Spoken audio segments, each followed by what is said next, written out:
Oh Tuhan, di mana? Tolong kami Tuhan. Semua yang aku miliki udah saya jual semua, Mas. Karena nominal yang ditipu tidak sedikit. Keluarga jatuh tuh ya, ekonominya jatuh Betul. karena uangnya dipakai dan habis dalam berjudi. Berhutang. Ratusan juta ada. Terus aku juga dengar kan mau digugurin. Ya, aku juga nggak minta dilahirin kok. Lah kenapa aku harus ada gitu loh. Sahabat, bagaimana rasanya jika hari-harimu dipenuhi oleh kegelisahan yang seakan tiada henti? Kegelisahan akibat beban hidup yang begitu berat seperti hutang yang menumpuk. Lilitan hutang membuat kita hidup seakan dikejar waktu sementara harapan semakin menipis. Perasaan ini yang mungkin dialami oleh sahabat kita yang satu ini. Setiap hari ia harus menanggung beban yang begitu berat akibat hutang yang menumpuk. Membuatnya hidup penuh ketakutan dan dipenuhi oleh rasa bersalah. Ia merasa tidak ada lagi tempat untuk bersandar dan pribadi yang mampu menolongnya.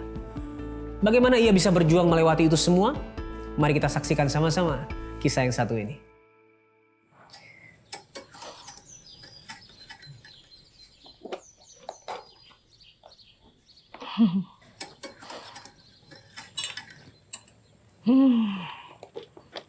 Kamu kok senyum-senyum sendiri? Ini Bu, teman aku ini lagi jelasin tentang investasi. Katanya untung itu bisa 2 kali lipat. Lumayan kan buat bantu-bantu ibu.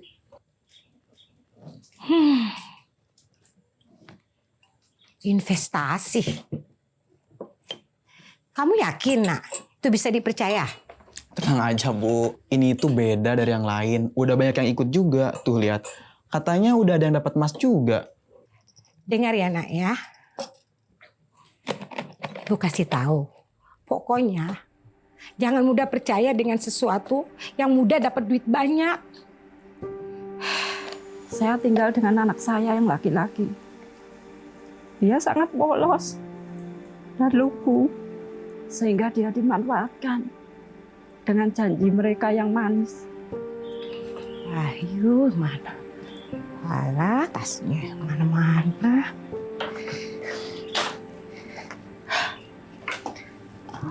Baik.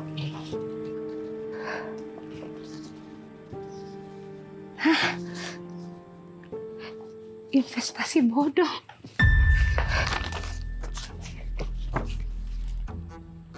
Di bulan November, anak saya istilahnya nggak ditipu tapi kok ditipu. Dijanjiin yang muluk-muluk. Terus tahu-tahu saya ditagih hutang Bu, bayar utang kalian. Ini udah lewat jatuh tempo. dengan nominal yang tidak sedikit. Saya belum punya uang, Pak. Anak saya juga lagi keluar cari uangnya, Pak. Saya janji akan saya usahakan. Usaha apa? Kami nggak butuh janji ya. Kami butuh uang. Ibu jangan pura-pura sakit. Mana Wahyu? Jangan-jangan dia kabur. Enggak, Pak, beneran. Saya janji akan bayar. Siapkan uangnya. Besok kami akan datang lagi ke sini. Kalau besok nggak bayar, semua barang yang ada di sini akan kami sita. Cabut. Dan di situ aku tidak bisa marah sama anak saya. Saya marah sama Tuhan. Kenapa di saat saya mendekatkan diri sama Tuhan, saya mulai mencari Tuhan, saya dihadapkan dengan pergumulan. Woi, Wahyu!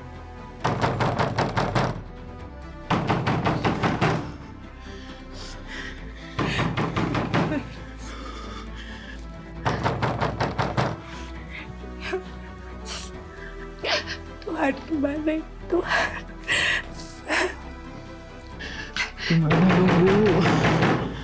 Oh Tuhan, di mana? Tolong kami, Tuhan. Dan sempat di saat saya ditagih hutang, semua yang aku miliki udah saya jual, dan di situ belum bisa melunasi semuanya. Karena nominal yang ditipu tidak sedikit, 100 lebih, Mas. Dan saya tanggung jawab. Walaupun saya belum bisa melunasi jangka waktu yang ditentukan, dan saya hampir putus asa, menyerah. Saya sama anak saya pernah gini, udah kita Aja bareng-bareng. Jangan Bu, jangan ngomong kayak gitu. Ibu sudah gak sanggup lagi, nak. Sudah tidak ada lagi yang menolong kita, nak. Jangan Ibu. Ayo. Ayo. Ayo, nak. Aja bareng-bareng. Jangan Bu. Waktu dulu emang saya pernah sering saya lihat itu solusi di TV. Dan saya buka-buka HP. Saya buka-buka itu kok ada solusi. Saya WA. Setelah saya WA, kok direspon sama ibunya itu. Saya cerita semuanya dan saya didoakan. Saya berdoa, saya nangis. Kalau Tuhan ada, kenapa Tuhan nggak tolong saya? Saya bilang gitu. Terus saya harus gimana? Dan saya harus kemana Tuhan? Saya bilang gitu. Amin. Terima kasih Tuhan. Terima kasih ya Bu. Ada damai Terima kasih. yang aku rasakan. Saya sudah tenang Bu. Terima kasih ya. Walaupun saya belum bisa melunasi hutang-hutang saya.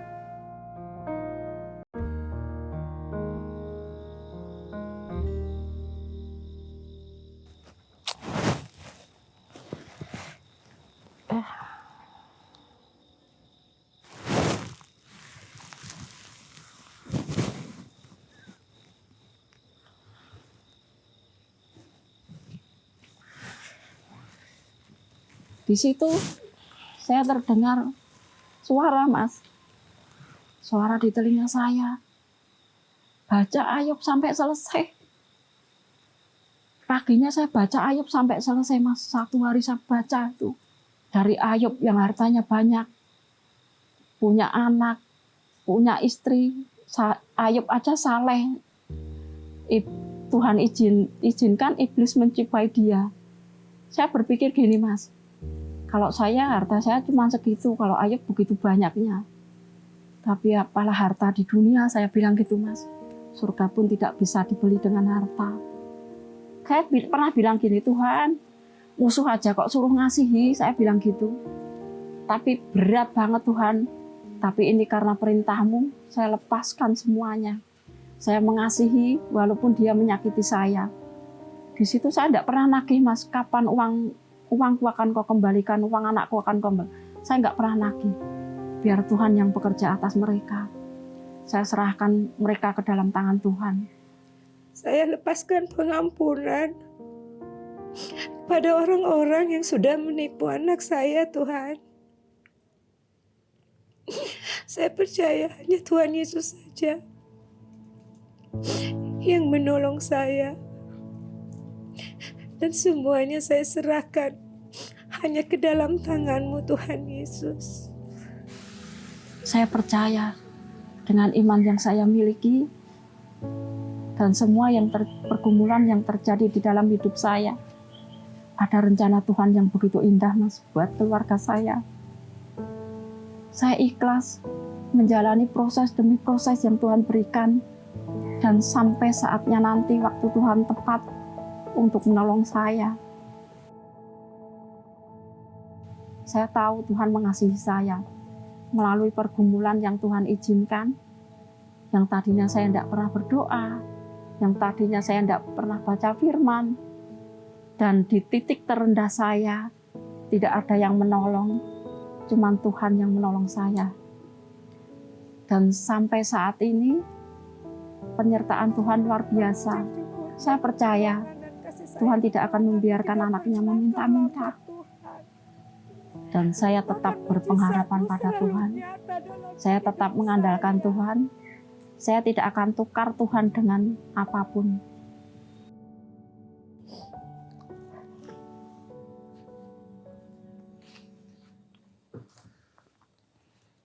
Baru bangun kamu, Nak? Iya. Besok kita ke gereja ya, bareng-bareng. Ya? Aku belum siap, Bu. Masalah aku belum beres. Nanti ya kalau udah. dengar ya sayangnya. Nih, Bu kasih tahu. Ke gereja itu bukan berarti harus tunggu masalah kita selesai dulu. Ya, Tuhan itu sangat rindu sama kita. Sekalipun kita ada di titik yang sangat rendah pun. Ya, sebab kata firman Tuhan bahwa carilah dulu kerajaan Allah dan kebenarannya, maka semua akan ditambahkan kepadamu. Amin ya. Dan saya berterima kasih sama Tuhan. Saya ditegur melalui pergumulan saya. Berkali-kali Tuhan menolong saya. Dan Tuhan selalu menopang. Tidak pernah sampai tergelitak. Saya bersyukur. Cuman harta, uang yang Tuhan ambil. Tapi saya masih sehat. Sekeluarga saya masih bisa beraktivitas. Itu dong, rajin anak ibu ya. Iya dong, harus bantu-bantu ibu.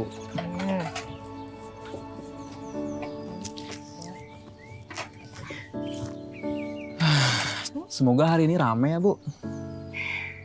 Amin. Ya sedikit-sedikit dulu ya Nak ya. Yang penting jujur ya. Pasti Tuhan tolong. Iya, siap, Bu. Aku juga pasti bantu ibu terus kok sampai hutangnya lunas. Ya. Ada Mas yang nawarin saya gini, berapa utang kamu? Tak bayar, tapi kamu ikut aku. Enggak, Tuhan saya lebih berharga daripada hutang saya. Tuhan sendiri telah menebus dosa saya, dosa umat bagi yang percaya, walaupun dia tidak melakukan dosa. Dan itu tetap akan saya pegang. Aku tetap bisa mengembalikan dengan iman yang aku miliki. Aku tetap bisa mengembalikan uang yang dipinjam anakku. Aku percaya Tuhanku ajaib, Tuhan berkuasa, dan suatu saat nanti pasti aku bisa melunasi. Saya enggak kenggoh Mas. Iman saya enggak akan pernah goyah. Walaupun saya sulit, tapi saya jalani bersama Tuhan. Semua tidak ada yang tidak mungkin bagi Tuhan. Dan tidak ada yang mustahil bagi Tuhan. Jika Tuhan sudah berkehendak, semua akan terjadi dalam hidup saya. Sampai saat ini, saya tetap sampai selamanya Tuhan Yesus Juru Selamat dan Tuhan saya. Sahabat, kisah ibu tadi menunjukkan bahwa seberat apapun hutang dan masalah yang harus kita lewati, selalu ada harapan ketika kita datang dan menyerahkan segalanya kepada Tuhan. Ketika manusia tidak mampu lagi menolong, Tuhan sanggup memberikan jalan keluar dan pengharapan yang tidak pernah pudar. Seperti yang ibu tadi lakukan, jika hari ini kamu merasa sendirian menanggung hutangmu yang begitu berat, kamu bisa menghubungi nomor yang ada di bawah ini. Ini adalah nomor layanan doa Cahaya Bagi Negeri. Kami siap untuk mendengarkan ceritamu dan mendukung kamu di dalam doa. Ingat, kamu tidak perlu melewatinya sendirian. Bagikan bebanmu kepada kami. Setelah ini kita akan ngobrol dengan seorang sahabat yang sejak masa kecilnya mengalami rasa tertolak yang begitu besar. Bahkan, ia harus menanggung hutang keluarganya yang begitu besar. Penasaran dengan kisahnya? Mari kita ngobrol dengan dia. Hari ini kita akan ngobrol dengan seorang sahabat yang sudah hadir bersama saya hari ini. Dia akan menceritakan bagaimana penolakan manusia itu pada akhirnya bisa dipulihkan ketika kita mengerti ada penerimaan yang sejati dari Tuhan. So, please welcome Bapak Yoses Hartono. Shalom. Shalom. Apa kabar, Yoses? Puji Tuhan, baik. Yes. Yes. Thank you udah datang ke sini hari ini ya. Mau membagikan kisah hidupnya. Tetapi sebelum kita ngobrolin bagaimana pulihnya, boleh nggak sih kita flashback ke belakang, ngomongin keluarga kamu waktu kecil itu gimana sih? Sebelum kamu lahir itu kondisinya seperti apa? Iya, aku punya kakak perempuan 4. Dan aku satu cowok satu-satunya. Sebelum lahir keluarga tuh sebenarnya waktu anak pertama, kedua, ketiga, papa kerja di pabrik dan lumayan ada uang. Tapi begitu anak keempat, kelima karena mama ini penjudi, jadi susah. Jadi bisa dibilang minus karena banyak hutang gitu. Jadi waktu aku lahir tinggal di tempat mungkin ruangan ini jauh lebih besar daripada rumah. Itu sih. Jadi iya, sangat susah. Nah, kamu ini kan anak kelima ya. Iya. Ada 4 kakak cewek. Dan dengar-dengar waktu itu mama berusaha menggugurkan ya. Betul. Kenapa alasannya? Jadi gini, alasannya ngidamnya ini sama yang keempat. Jadi disangka karena nggak punya uang kan, jadi disangka wah anak ini pasti cewek lagi. Jadi ya udah deh digugurin aja. Jadi dibawa ke dukun beranak sempat dan akhirnya nggak bisa. Jadi hidup kamu mungkin merasa semakin tertolak ya. Udah tahu kalau aku di kandungan itu ditolak. Betul. Waktu kecil menuju dewasa tidak merasakan kasih yang utuh dalam keluarga. Betul. Apalagi hari itu kamu cerita bahwa mama kamu ketagihan judi. Betul. Terjebak dalam judi. Betul. Itu sejak kapan dia terjebak dalam judi? Jadi mama ini mungkin yang udah tua tahu ya, mama ini saudaranya Joni Indo dan aku ini keponakannya. Jadi karena omku ini mafia terus banyak ini, jadi mama tuh cukup dikenalin sama ini, sama teman-temannya. Terus ya udah akhirnya ya mama terlilit, semua judi dimainin lah dari kecil. Dan aku pun juga sempat ikut, maksudnya ngeliat gitu loh. Iya, ikut nggak ngerti juga. Tapi ya karena mama tiap hari gitu ya. Kalau orang dunia bilang Bang Toib, buat aku nggak ada Mak Toib. Karena mamaku yang nggak pernah pulang. Setiap hari pergi Setiap hari. berjudi. Jadi dengan hidup yang tidak mendapat kasih utuh dari orang tua, mama yang tidak pernah pulang. Betul. Bahkan mama yang tidak pernah pulangnya bukan bekerja ya, Betul. tapi berjudi sehingga pada akhirnya keluarga jatuh tuh ya, ekonominya jatuh karena uangnya dipakai dan habis dalam berjudi. Bahkan berhutang ternyata. Berhutang. Ada 17 rentenir. Ya setiap hari tuh datang ke rumah. Gitu. Minjem karena kalau mama pulang tuh pasti di atas jam 11 malam, pergi di bawah jam 6 pagi. Karena takut begitu ada rentenir kan biar pagi. nggak ketemu rentenir. Betul, gitu. Oke, kira-kira sebesar apa utangnya? Ya mungkin ratusan juta ada karena 17 rentenir. Kalau kita hitung satu rentenir 10 juta ya berarti 170 juta ya kira-kira. Iya, kira-kira. Setiap hari mencekam ya, didatangi oleh penagih hutang, barang-barang disita. Yang kamu rasakan hari-hari itu apa? Nggak ada harapan. Marah. Kenapa? Kan terus aku juga dengar kan mau digugurin. Lah aku juga nggak minta dilahirin kok. Iya jadi kayak lah kenapa aku rasa ada gitu loh. Ya ngerasa kayak ngapain Tuhan nyiptainku ya gitu loh. Wow. Sempat mempertanyakan ya kenapa aku harus lahir, kenapa aku harus diciptakan sebagai itu. Oke. Ketika SMP pindah ke Purwokerto, akhirnya menjadi penyiar. Itu lewat jalur kakak kamu, cici kamu tadi ya. Nah, hari-hari seperti apa yang kamu jalani di Purwokerto? Sekolah sambil siaran. Nah. Betul. Kayak gimana hari-harinya? Ngerasa bangga, ngerasa bisa ngasih uang sama orang tua. Wah, jadi kamu kirim uang. Iya, jadi umur pokoknya 12 ke 13 itu nggak pernah terima 1 rupiah pun dari orang tua.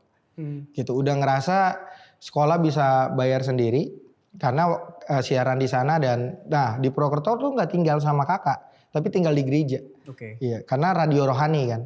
Jadi akhirnya ya udah ngerasa wah ini kayak menemukan kayak wah ini jati diri nih. Jadi ngerasa angku kayak bisa ngasih uang orang tua. Terus ya aku lihat orang tua juga rada segan. Karena kamu ngasih uang. Iya, dulu kan minta uang aja apaan nanti aja gitu. Terus minta makanan enak aja ya. Dulu ya sampai ini dilarang gitu loh. Pengen makan ayam fried chicken aja ya mama lebih mikirin main judinya gitu loh daripada makan anaknya. Oke. Hidup yang seperti apa yang kamu jalani di Purwokerto? Udah punya uang nih. Udah kerja. Apakah kamu menyalurkan kemarahan kamu, keminderan kamu kepada hal-hal yang mungkin membuat kamu lebih percaya diri?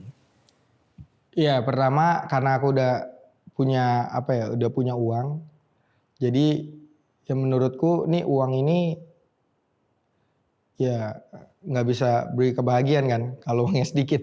Kalau gitu banyak aku ngerasa kayak wah, teman-teman kenapa bisa main sama aku? Karena aku bayarin.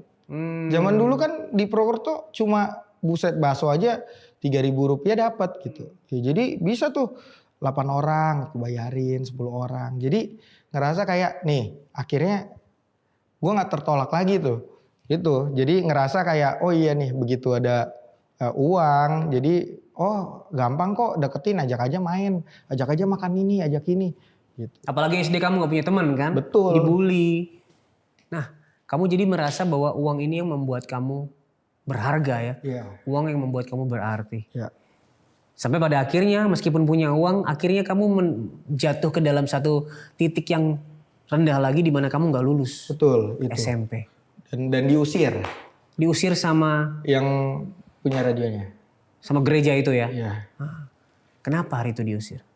Mereka malu karena radio rohani. Udah radio rohani terus ini orang nggak lulus ya kan, terus ya intinya ya diomongin tidak mencerminkan Tuhan lah di dalam kehidupanku. Dan Setelah diusir, kamu kembali ke kembali Tangerang ya? ke Tangerang. Kembali ke rumah yang suasananya pun tidak kamu sukai. Betul sekali. Ketika kamu kembali, apa yang kamu rasakan di rumah itu? Apakah kamu merasa ya udahlah balik lagi ke sini, malas banget sebenarnya, tapi ya terpaksa gitu. Ya pas kembali lagi jujur karena udah ngelewatin ya, jadi ya terulang lagi aja gitu. Jadi kayak 3 tahun tuh ya ibaratnya ya senang-senang gitu loh. Tapi begitu tahun keempat balik lagi, yang lihat surga dan neraka lagi. Ya di tengah kemarahanmu ke Tuhan, mempertanyakan ada nggak sih Tuhan? Atau mungkin Tuhan ada tapi nggak sebaik itu. Apa yang pada akhirnya membuat kamu melihat bahwa oh ternyata Tuhan itu ada. Dan Tuhan itu kasih juga baik, memelihara dan peduli pada kita. Ada momennya nggak? SMA kakakku yang nomor 3 dia intinya dia di sekolah. Jadi makanya aku bisa masuk sana gratis. Beliau kerja di sekolah? Kerja di sekolah. Oke. Jadi dia kerja di sekolah. Jadi bisa masuk di sana dan sistem sekolahnya tuh kayak homeschooling. Tapi datang ke sekolah.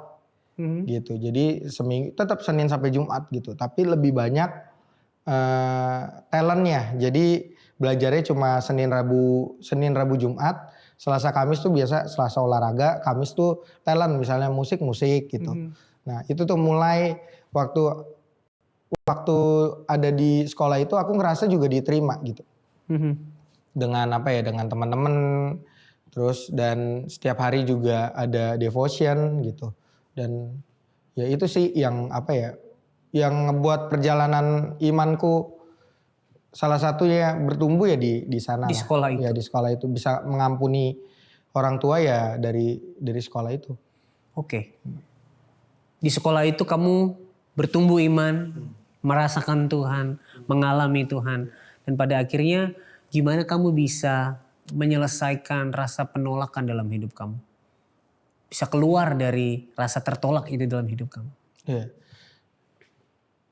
Ya aku lupa ayatnya, tapi yang pasti di Mazmur, ya sekalipun ayah dan ibumu meninggalkan kamu, tapi Tuhan menyambut kamu. Mungkin secara nyata mama papa nggak ninggalin, tapi secara tindakan emosional tuh kayak ninggalin gitu loh. Tapi ya aku tahu ada Tuhan yang menyambut. Oke. Kamu berkata ada Tuhan yang menyambut, kamu berkata kamu mengalami Tuhan di dalam perjalanan iman selama di sekolah itu salah satunya. Ada gak momen yang paling kamu ingat, kamu benar-benar merasakan kasih Tuhan dalam hidup kamu? Kalau ngalamin kasih Tuhan, pas mama berhenti main judi. Tahun berapa itu? Aku lupa tahunnya, antara 2017 kalau nggak 2018. Antara itu. Baru ya berarti ya? Iya, Dan itu yang pada akhirnya juga kamu syukuri. Tapi kan mengampuni itu susah ya. Betul. Apalagi kamu ditolak sejak di kandungan. Terus tidak mendapat kasih yang utuh. Gimana pada akhirnya kamu bisa mengampuni mama dan papa? Mungkin papa nggak berjudi, mungkin papa nggak secara nyata memperlihatkan dia papa yang jahat. Bahkan dia berdoa, tapi kamu kan nggak merasakan kasih dari dia juga. Gimana kamu mengampuninya? Iya. Waktu aku mengampuni, ya aku sadar ternyata ya aku juga berdosa ya. Dan aku juga nerima pengampunan yang sempurna dari Tuhan. Iya. Jadi makanya itu menjadi landasan aku bisa ngampuni. Sahabat, pernahkah kamu melakukan kesalahan yang besar di dalam hidupmu? Mungkin kamu tergiur investasi yang bodoh. Atau kamu terlibat judi akibat ingin mendapatkan uang dengan cepat. Atau bahkan kamu mengelola uang dengan cara yang salah sehingga akhirnya hari ini kamu harus dihadapkan dengan tagihan demi tagihan akibat hutang yang menumpuk. Kamu merasa tidak ada lagi kekuatan, tidak ada lagi harapan, dan terus dirundung oleh rasa bersalah. Firman Tuhan hari ini dalam 2 Korintus 5 ayat 17 berkata, "Jadi siapa yang ada di dalam Kristus, ia adalah ciptaan baru. Yang lama sudah berlalu, sesungguhnya yang baru sudah datang." Pengorbanan Kristus di kayu salib menjadikan kita manusia yang baru. Kita punya cara pandang yang baru terhadap uang dan harta. Kita tidak lagi tergiur akan harta yang cepat, karena kita tahu harta kita yang paling berharga adalah Kristus. Kita juga tahu semua yang Tuhan percayakan dalam hidup kita adalah titipan, sehingga kita bisa mengelolanya dengan baik. Sehingga kita tidak menghambur-hamburkan uang yang Tuhan titipkan dalam hidup kita. Dan jika hari ini kamu sedang berada dalam hutang yang begitu besar, ingat, hutang tidak bisa selesai dengan sendirinya. Tapi datanglah kepada Tuhan. Tuhan akan memberi kekuatan, akan menopangmu dengan anugerahnya untuk kembali mengumpulkan uang, menyicil dan bertanggung jawab atas segala hutang yang kamu miliki. Ingat, tidak ada beban yang terlalu berat jika kamu datang kepada Tuhan. Bahkan beban hutangmu sekalipun. Hari ini jika kamu sedang terjebak dalam hutang, saya mau ajak kita semua untuk berdoa. Bapa, kami bersyukur hari ini kami diingatkan. Memang seringkali kami membuat kesalahan di dalam mengelola keuangan kami. Memang seringkali kami tergiur uang yang cepat sehingga kami kehilangan banyak. Bahkan mendapatkan hutang yang bertumpuk. Hari ini di tengah segala masalah ekonomi, di tengah tagihan dan hutang yang bertumpuk, kami berdoa Tuhan berikan kami kekuatan dan kemampuan untuk membayar, untuk mengumpulkan dan menyicil, bertanggung jawab atas apa yang kami lakukan. Tetapi buat kami yang mungkin hari ini diranda oleh rasa bersalah, ingatkan kepada kami bahwa Engkau sudah mengampuni kami. Dan ingatkan juga bahwa kami adalah ciptaan yang baru sehingga kami bisa memandang uang dengan cara yang berbeda. Kami bisa melihat Kristus lebih berharga dari segala harta. Dan kami bisa mengelola titipan Tuhan dengan bertanggung jawab. Mampukan kami, tolong kami, dan topang kami dengan anugerah-Mu. Di dalam Tuhan ada pengharapan yang sejati. Demi nama Yesus kami sudah berdoa dan mengucap syukur. Amin.